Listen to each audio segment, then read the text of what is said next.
नमस्कार आप सब दर्शकों को। आज शुरू करते हैं आज की वीडियो। आज का मेरा शीर्षक है व्यवहार। एक ब्राह्मण युवक था जिसके माता पिता मृत्यु को प्राप्त हो गए थे। फिर उस ब्राह्मण युवक ने एक जौहरी के घर पर रसोई की नौकरी करना शुरू कर दी। जौहरी उसके काम से खुश था। ऐसे ही दिन बीतते गए। फिर एक बार एक व्यापारी इस जौहरी से कुछ हीरे खरीदने के लिए आया। जौहरी ने उसे अपने घर पर आमंत्रित करते हुए कहा, आज दोपहर का भोजन आप मेरे साथ मेरे निवास पर करेंगे। वहीं पर आप हीरे भी देख लेना। व्यापारी ने निमंत्रण स्वीकार कर लिया। घर पर पहुंचकर जौहरी ने रसोइये को चाय लाने का आदेश दिया और स्वयं व्यापारी को मूल्यवान हीरे दिखाने लगा। जब रसोइया चाय लेकर आया तो उस समय मेज पर कई हीरे रखे हुए थे और जौहरी पर देख के गुण बखान कर रहा था। हीरों की चमक दमक देखकर रसोइया ब्राह्मण स्तब्ध रह गया। थोड़ी देर बाद जब जौहरी की दृष्टि उस पर पड़ी तो उसने पूछा, आंखें फाड़ फाड़ कर क्या देख रहे हो? रसोइये ने उत्तर दिया, मालिक हीरे देख रहा हूँ, ये अत्यंत मूल्यवान प्रतीत होते हैं। उसका उत्तर सुनकर जौहरी पहले तो ठहाका मारकर जोर से हंसा, फिर गंभीर होते हुए बोला, रसोइयों को हीरों से क्या काम? चाय रख दे और जाकर अपना काम कर। तो हीरों का मूल्य भला क्या जान सकता है? और ये भी कहा कि तेरे बाप दादा ने कभी हीरे देखे हैं? उस युवक को जौहरी की बात तीर की तरह लगी। सच ही तो है। सूर्य की किरणों के टकराने से जब पत्थर जैसी निर्जीव वस्तु भी जब गर्म हो जाती है तो कानों से बाण के समान वचन सुनकर कौन ऐसा होगा जो क्रोध को त्याग के सहन कर सके। उस युवक ब्राह्मण को भी जौहरी के अपमानजनक शब्द सहन नहीं हुए। फिर उसने मन ही मन नौकरी छोड़ने का निश्चय कर लिया। फिर वह जौहरी को बताए बिना ही चुपचाप घर से निकल गया और काशी की ओर चल पड़ा। पैदल ही चल पड़ा क्योंकि उसके पास धन वगैरह कुछ भी नहीं था। भूख लगती तो मांग कर खा लेता और जहाँ जगह मिलती वहां सो जाता। इस प्रकार कई दिनों के पश्चात वह काशी जा पहुंचा। फिर वहां नौकरी ढूंढने लगा। अंततः एक संस्कृत पाठशाला में रसोई बनाने का काम मिल गया। वह दिल में ठान कर निकला था कि कुछ न कुछ बनना है, लेकिन उसके पास कोई साधन नहीं था। जब कोई साधन नहीं सूझा तो पाठशाला के पालक जो पाठ याद कर रहे होते तो वह उनसे पूछ पूछ कर उस पाठ को याद कर लेता। धीरे धीरे यह बात पाठशाला के आचार्य तक जा पहुंची। आचार्य ने उसे अपने कमरे में बुलाया और उससे बातचीत की। उन्होंने जब विद्या अर्जन के लिए उसके विचारों में दृढ़ता देखी तो उसे स्वयं पढ़ाना आरंभ कर दिया। वह भी अत्यंत लगन और परिश्रम से अपना पाठ याद करता।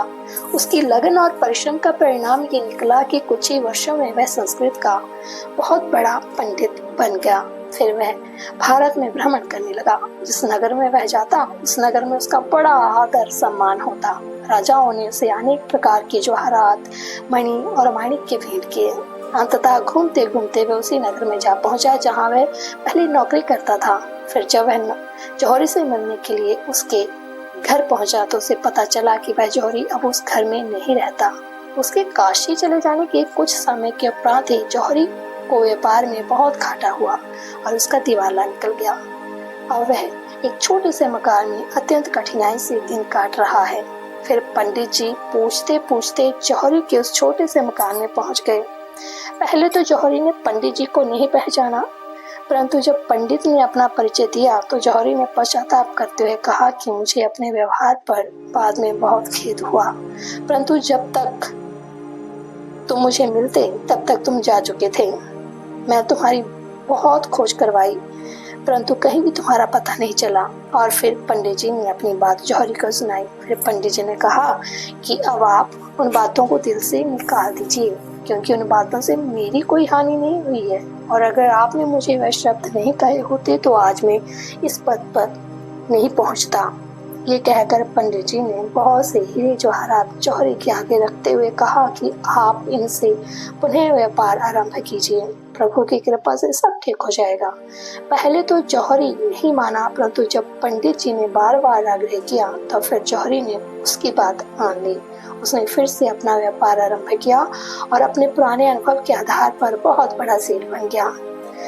दर्शकों, अगर विचार किया जाए तो यह कहानी अत्यंत ही शिक्षाप्रद है। इससे कई बातें ग्रहण की जा सकती हैं। पहली शिक्षा है कि लक्ष्मी यानी धन संपदा का कभी अहंकार नहीं करना चाहिए क्योंकि ये कभी स्थिर नहीं रहती, इसलिए इसे चंचला भी कहा गया है। हाँ, अगर गर्व ही करना है तो प्रभु नाम के सच्चे धन का करो जो इस लोक में भी और परलोक में भी साथ साथ रहता है और कभी भी साथ नहीं छोड़ता। दूसरी शिक्षा है कि कभी भी किसी भी व्यक्ति को अपने से तुच्छ नहीं समझना चाहिए। प्रत्येक व्यक्ति के साथ प्रेम का व्यवहार करो। यदि कोई प्रारब्धवश किसी के पास काम करने के लिए विवश है तो इसका अभिप्राय ये कदापि नहीं है कि उसके साथ अनुचित व्यवहार किया जाए। कटुवचन कभी भी अपने मुख से नहीं निकालने चाहिए। कटुवचनों को वाण से भी अधिक घातक कहा गया है। कटुवचन सदैव हृदय पर घाव करते हैं, इसलिए सदैव नम्र और मधुर वचनों को बोलो जो सभी को प्रिय लगे। तीसरी शिक्षा ये है कि मनुष्य में अगर लगन और दृढ़ निश्चय हो तो वह ऊंचे से ऊंचा और कठिन से कठिन लक्ष्य को भी एक दिन प्राप्त कर सकता है। यदि कोई भी किसी के साथ अनुचित व्यवहार करता है तो बदले में कभी भी अनुचित व्यवहार नहीं करना चाहिए। सभी का धर्म ये है कि बुरा करने वाले के साथ भी सदैव भलाई ही करनी चाहिए, जैसे पंडित जी ने किया। हम सभी को सच्चे मालिक परमात्मा को, जो हम सबका जीवन दाता है, प्राण दाता है, हमारा पालन करने वाला है, उसे कभी भी नहीं भूलना चाहिए। उसके उपकारों को याद रखना चाहिए और सदा ही उसके नाम का सुमिरन भजन करते रहना चाहिए। दर्शकों, व्यवहार मीठा तो हो, वाणी मीठी तो हो, लेकिन स्वार्थ भरी नहीं। कुछ लोग मिठास से बात करके अपना स्वार्थ सिद्ध करते हैं। हमें ऐसा बिल्कुल भी नहीं करना है। व्यवहार स्पष्ट होना चाहिए, क्योंकि स्पष्ट व्यवहार सत्य का प्रतीक माना गया है। ऐसे व्यवहार से किसी के भी दिल को ठेस नहीं पहुंचती और परमात्मा ऐसे ही मीठे व स्पष्ट व्यवहार को पसंद करते हैं। तो दर्शकों, कैसी लगी आपको आज की कहानी? मुझे आशा है कि अच्छी ही लगी होगी। तो जल्दी से मेरे चैनल को सब्सक्राइब, लाइक और शेयर कर दीजिए। वीडियो देखने के लिए बहुत बहुत धन्यवाद।